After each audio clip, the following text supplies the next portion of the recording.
İsmail Paşa. Tekbir! Allahu Ekber! Tekbir! Allahu Ekber! Tekbir! Allahu Ekber! Gençlerin umudu yapıcı oğlu!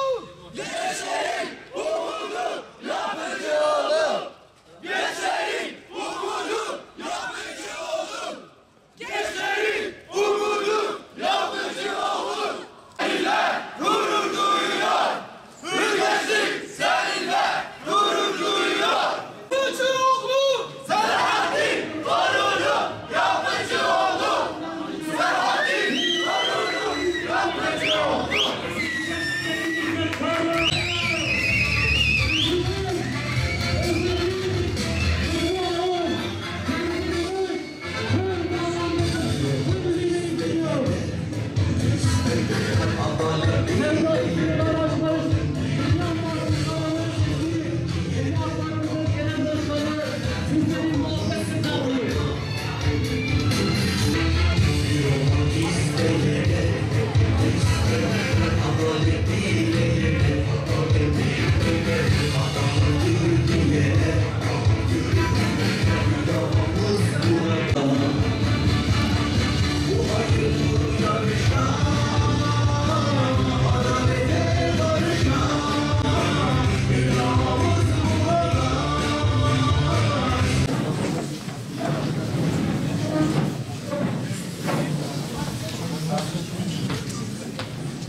Bismillahirrahmanirrahim.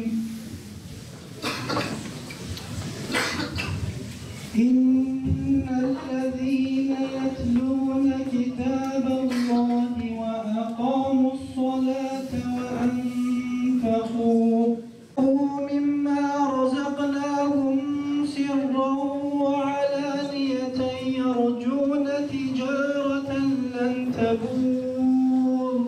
İnnehu gafûrun şekûr.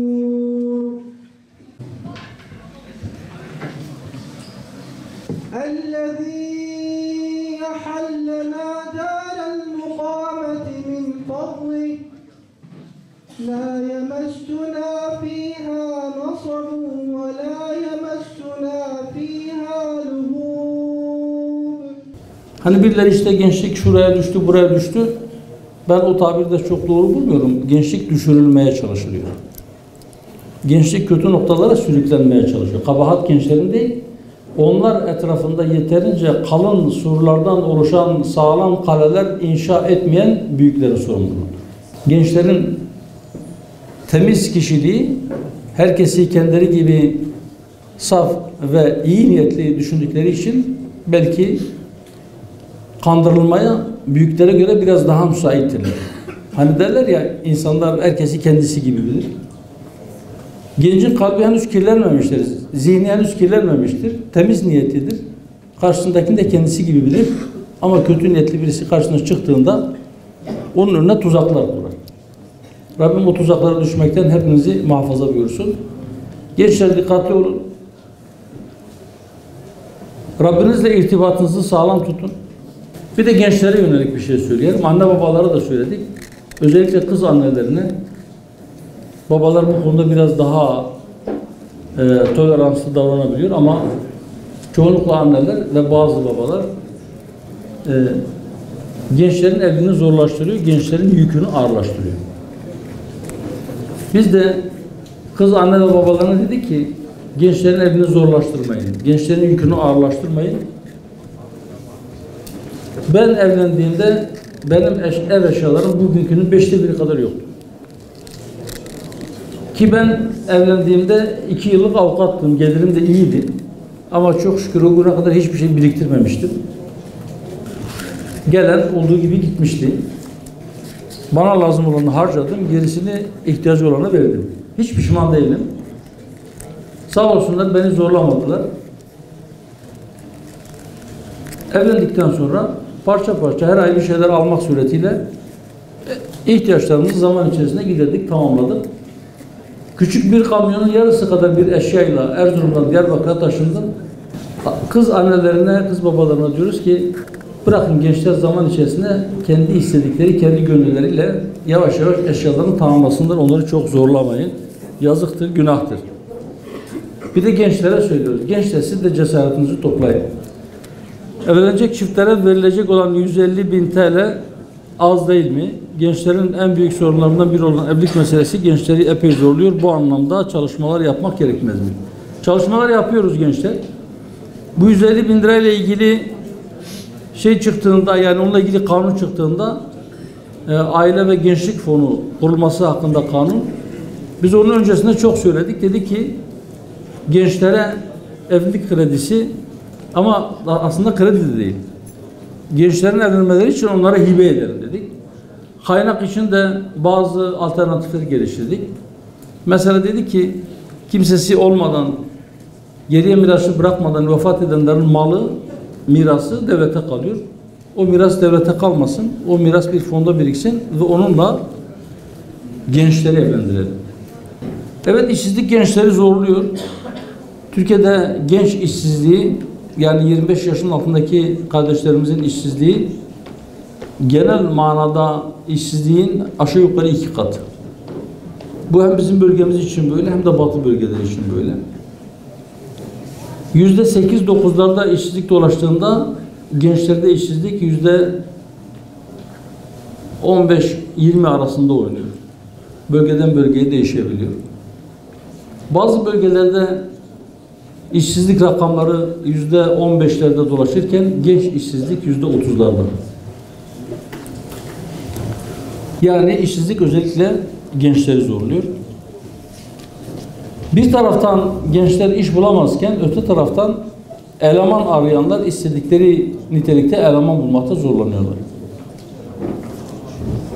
Dün sabahleyin Batman'dan yola çıktık. Mardin'e gelirken yolda bir iş ilanı gördüm. Bir pankart yolun kenarına yazmış. İşte overlockçu, kalite kontrolcü, dikiş ustası ve bilmem ne aranıyor. Tekstil. Öte taraftan liseyi ya da üniversiteyi bitirmiş bir genç kendi eğitim aldığı alanda iş arıyor, bulamıyor. Bazen bazı alanlarda mühendisler asgari ücretle iş bulamazken ara eleman dediğimiz teknisyenlerin ya da teknikerlerin mühendislerin 3-4 katı maaşla iş beğenmediklerine şahit oluyoruz. Bunun için biz şunu söylüyoruz. Bunların yaşanmaması adına mutlaka eğitimin planlı olması lazım. Nasıl planlı? Yani eğer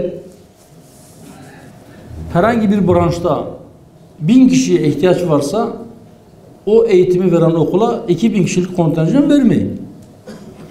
2000 kişilik kontenjan verdiğinizde 2000 kişi mezun olacak, 1000 tanesine iş vereceksiniz, 1000 tanesi işsiz kalacak. Ama öte taraftan bazı branşlarda eleman ihtiyacı var.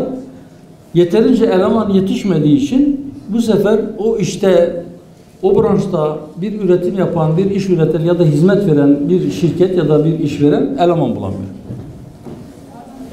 Biz diyoruz ki biz gelirsek her şeyden önce eğitimi planlı hale getireceğiz ve böylece hangi alanda kaç elemana ihtiyaç varsa o kadar kişinin ya da ona yakın sayıda kişinin yetişmesi için bir planımız, bir eğitim planlaması programımız olacak. Bu bir. İkincisi, biz diyoruz ki bu kapitalist ekonomik düzen, yani faizi merkeze alan ve faizle çalışan sistem işsizlik üretiyor. Bir zaman hatırlarsanız Sayın Cumhurbaşkanı'nın bir sözü vardı. Faiz sebep, enflasyon sonuçtur diye. Faiz lobileri ne kadar adamları varsa hepsini birden hücuma geçirdiler. Senin söylediğin bilimsel değil. Faiz enflasyonun sebebi değil, enflasyon olduğu için faiz var. Sanki enflasyon olmadığı zamanlarda faiz diye bir şey yokmuş gibi. Ve pek çok insan da kendilerine inandırdılar. Biz o zaman da söyledik. Şimdi bir kez daha bu vesileyle burada söylemiş olalım. Değerli gençler, faiz sadece enflasyonun sebebi değil.